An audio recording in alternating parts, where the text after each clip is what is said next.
Welcome to my channel PRS Programming. Today's topic is this keyword. Today we will learn what is this keyword, how we can use this keyword in our program, when it is necessary to use this keyword in our program, otherwise it will generate wrong output. So let's begin. Let's understand what is this keyword. It says that this keyword is used to refer to the current object. The object who is used at this moment is called current object. We can have more than one object inside a method or a constructor. Let's understand this with the help of a code. This is the class part and this is the main function from where the execution of the code will begin. So let's see, we are creating an object called D1. What it will do when the object is going to be created, it will call the constructor. This one will be called, inside which we are normally writing no is equal to 10. But here we have given this dot no. What does it mean? It means according to the definition, the current object is D1 and inside this constructor, indirectly this is referring to the current object, that is D1, that is indirectly D1.no. Let's see, I am creating one more object, D2. Again this will call this constructor where this now will refer to the object D2. Why? Because this is your current object which is available inside a constructor with the help of this keyword. Now let's see how it is available inside a method. Now I'm calling a method d1.show. Which one is the current object? D1 is the current object. Who is calling this show function? So inside this show function, the keyword this is referring to the object D1. Like this, when I'm going to call D2.show, so who is calling this method? D2. So indirectly D2 will be available. Let's see what is the other use of this keyword.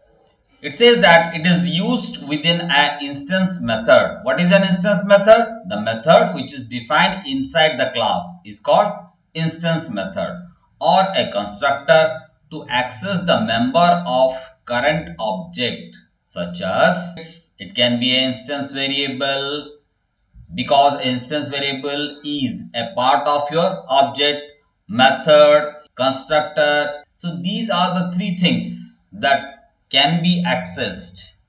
So how we can access it with the help of program, we'll see one by one. Let's see the first use of this keyword. It says that it refers to the current class instance variable. As we have seen, it can be applicable to an instance variable. Let's see in the program. If this is the program, from main method will start our execution. It will create an object of the class, that is D1 is created. Look at this. It will call the parameterized constructor because it takes parameter over here. So what it is going to do? It is going to create an object. We know constructor is to create an object. It initializes the instance variable with default value. 1.5 is passed to parameter fn. Like this, ONE1 will be passed to object SO. Inside this fn will give to this fn. We are thinking that left hand side is an instance variable and right hand side is a local variable, this one. But it is not the case, because here instance variable and local variable name is same. So it will think that both are local variable, because local variable is having highest priority than instance variable. So 1.5 is assigned to this fn only, local variable. So nothing is assigned to this instance variable. So no change in fn. Let's see, we are creating another object D2 where it will call the constructor again, where it will create an object D2 with its default value. Now 2.9 is going to be passed to fn and string 2 is going to be passed to SO. Inside this, again the same operation has been done. Local variable is assigned to local variable. Nothing is done to the instance variable. So no change in the instance variable. Let's see when we are going to call the show function. We'll see whether the change is made or not.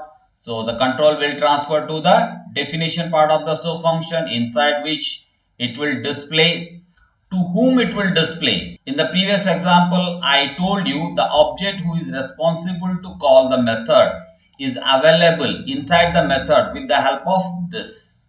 So here it is indirectly d1.fn. So it is going to display float 0.0. Why float? Because of the message float. Fn, we can see over here, fn is 0.0 and string is null. Let's see next one. d2.show, which object it will refer? It will refer to object d2, where what this fn stands for, it is indirectly d2.fn. So that's why I said that appropriate use of this is required in the program. So let's see how we can use the this keyword inside the program. The this keyword which resolves the conflict between the local variable and instance variable, what we saw earlier. This is the same program, only I have used this over here. That's all. Let's see how it is working. Again, I'm creating an object of the class d1, which will create an object and will give default values to the instance variable, that is 0.0 and null. The control will transfer to the parameterized constructor. 1.5 will be given to the first parameter and one will be given to the second parameter. But this time fn is local variable and this side is an instance variable. How? Because of this keyword. As I said that the object which is responsible to call the method, here d1 is responsible to call the constructor. So this keyword is referring to object d1 now. So that's why d1.fn. So 1.5 will be assigned to this instance variable fn. Look at over here. Is it? Yes, it is. We can see now it is 1.5. In the same way, SO will be assigned to the instance variable SO. So in the object, SO will become ONE1. Let's check with one more object D2, where 2.9 will be passed to FM and TWO2 will be passed to SO. Initially, the object D2 instance variables are having default value, that is 0.0 and null. Now, assignment will be done. Here, local variable fn is assigned to instance variable fn.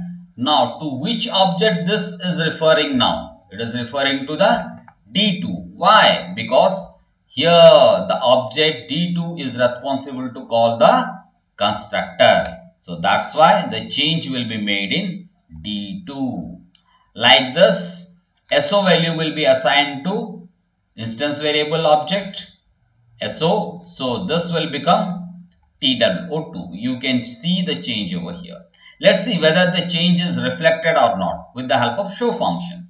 Now we'll call the show function. Control will transfer to the definition where it will display D1 contains. Why? Because this time D1 object is calling the show function. So this is indirectly d1.fn. So what is d1.fn? 1.5 SO belongs to which object? D1. So D1 SO contains ONE1. So the output will be float 1.5 and string 1. Let's see d2.show. Again the control will transfer to the definition. It will refer to D2 object now. Why? Because the D2 object is responsible to call the method show. So this time this fn is belongs to D2 now.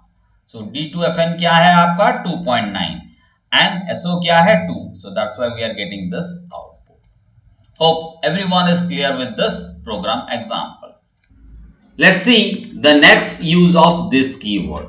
It says that this keyword is used to invoke current class method. What is current class method? The method which is available inside a class and another method of the same class is going to call it. Let's see how it is doing the job. From the main function, first of all, we'll create an object of the class with the help of constructor. Then we'll call the method pp1.show 49. Actual parameter is 49. So In the program code, you can see the definition of the show function where it is taking a parameter int n. What is the value of n? It is 49. So inside the method, if n is greater than or equals to 0, condition is true. So it will call the method square root. It is calling the method with the help of this. That means same class method can be called within another method with the help of this. Now the condition is true, so it will transfer the control to the square root method definition where the formal parameter will become 49. Inside this we are displaying that is square root of is a message plus n where n value is 49 equals to is a message, that's why it is displaying equals to mat dot square root of n where n value is 49. Square root of n is 7. Return type of the square root method is double. So it is displaying 7.0. Let's check another call. Here p1.show with actual parameter as 0. So when I am calling this method, control will again transfer to void show int n. What is the n value now? N value is 0. Inside the method 0 is greater than or equals to 0. Condition is true. So it will call this dot square root of n. So it will transfer the control from method call to method definition. In the definition void square root of int n, n value is 0. So it will display the output square root of 0 is 0.0. Let's call another method where p1.show minus 49 is the actual parameter. So in the show function definition, what is the n value? Minus 49. Minus 49 is greater than or equals to 0. Condition is false. So it will come to the else part where it will display negative number is not allowed. This is another way how we can use the this keyword to call its own class method within another method. Let's see another use of this keyword. It says that this keyword is used to invoke the current class constructor. Here we will learn how we can call a constructor within another constructor. This is the code where we have default constructor and parameterized constructor, and this part is displaying your show function and main method. As we know that program execution starts from main. So the first statement is creating an object pp1 which will call the parameterized constructor. You can see object is created above. So the control will transfer from method call to method definition. Actual parameter 5000 is passed to the formal parameter of parameterized constructor, hence the price is 5000. Look at this, it is going to call the default constructor. Why? Because it does not contain any parameter. So control will transfer to the default constructor inside which price is equal to 1000. Whose price is this? pp1. How you came to know? Because pp1 is responsible to call the parameterized constructor, hence this is belongs to pp1. So you can see price is 1000. After executing the default constructor, it will come back to the parameterized constructor where the next statement is price is less than or equals to 10,000. Condition is true. Inside which we are assigning the local variable price to the instance variable price where this is price, which indicates it is indirectly pp1.price. So the price will change to 5000 in the pp1. You can see in the top 1000 is changed to 5000. After executing the parameterized constructor, the control will come back to the main method, will create another object pp2. Again the control will transfer from the call to definition, and parameterized constructor formal parameter is 25,000. First statement is this parenthesis is available, that means it is calling a constructor. So the control will transfer to the default constructor which prices belongs to pp2 because pp2 is calling the constructor. So pp2 price is 1000, you can see above. After executing the default constructor, control will come back to the parameterized constructor and will check the price is less than or equals to 10,000, which is false. So it is not going to update the instance variable now because the condition is false and its body is not going to execute. After executing the parameterized constructor, the control will come back to the main method Now it will call pp1.show, where the control will transfer to the definition of show, inside which we are displaying the price. Whose price is this, pp1 or pp2? Yes, exactly, it is pp1, because pp1 is calling the show function. So the price is 5000. Next call is pp2.show. So the display price belongs to which object? Yes, it is pp2, because pp2 is calling show function. Because of that reason the price is 1000. अगर आपको सही से समझ में आया, ये examples आपको अच्छा लगा, तो एक लाइक तो बनता है भाई, और शेयर भी बनता है। जिसको ये समझ में नहीं आता है उसको शेयर करो, उसको भी समझ में आ जाएगा। The most important part of this keyword is it must be the first statement inside the constructor. You can see in the parameterized constructor this is used as a first statement. After that you can have any number of statements. अगर आपको ऐसे ही और videos चाहिए या फिर और जो बाकी 3 यूजर्स है दिस कीवर्ड का चाहिए, तो आप अपना इंटरेस्ट दिखाओ YouTube कमेंट सेक्शन में, और कौन सा पार्ट आपका इस वीडियो में अच्छा लगा, examples, dry runs, explanation, so that I will come with rest 3 use of this keyword as soon as possible. Till then, bye bye.